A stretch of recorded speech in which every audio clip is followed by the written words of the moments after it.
Is the economy Wile E. Coyote standing under a giant rock waiting for it to fall? The other day I mentioned that central banks around the world are panic hiking rates because inflation will not go away, yet their statistics keep telling them that the economy is fine, which should not be happening after the worst rate hikes in 50 years. A few days ago, the Wall Street Journal took a stab at explaining why. In short, the pandemic lockdowns created distortions that are masking the statistics even as the recession builds steam. Now, we can step back and ask, what is a recession? In classical or Austrian economics, it's when central banks cause dramatic changes in interest rates. The interest rates determine production. So first they make money super cheap to artificially boost the economy so it makes politicians look good. That finances a bunch of unsustainable loans, including to crappy businesses that only exist because money is so cheap. So think of it like evolution. If you suspended survival of the fittest, the weak do not die off, they get more money. So that's the boom.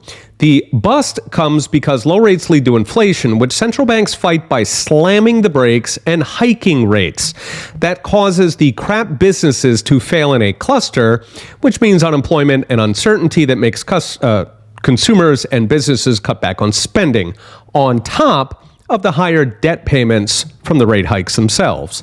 So in that model, we're at the bust stage, purging the mistakes. Thing is, during lockdowns, they pumped out $9 trillion and held rates near zero for years. So there are a lot of mistakes to purge. Now, a lot of that money was paid directly to voters so they'd accept lockdowns. Combined with the fact everything was shut down, you couldn't do that Disney vacation, you couldn't even go out to dinner. This pushed the savings rate, which has long gone along in the single digits, to 35% as people socked trillions away that they couldn't spend. In fact, a lot of that free money was permanent as governments went no questions asked on government benefits. In the US, for example, there are roughly 3 million people out of the labor force since pre-pandemic. That's part of the reason unemployment numbers look so good, with millions more on disability payments, which can last for life.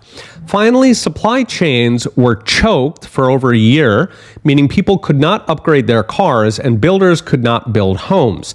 This left a huge backlog of old cars and unbuilt housing once the supply chains did free up, and we're still working through it. So put those all together, and high savings plus people out of the labor force, plus the backlog for durable goods, cars and houses, are all muddying the statistics. The savings keep the consumer going. Disability reduces the official unemployment rate. Cars and houses keep GDP chugging along despite hundreds of thousands of layoffs. In all these cases, note the pattern. The good numbers are distortions and rebounds. It's not healthy growth, but it is statistical growth. The risk is that the distortions fool central banks working off statistics without understanding what's happening under the hood.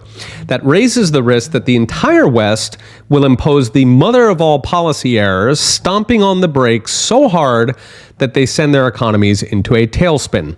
As Chicago Fed President Goolsbee put it recently, we may be Wile E. Coyote standing under a giant rock waiting for it to fall. Okay, we'll be watching. See you next time.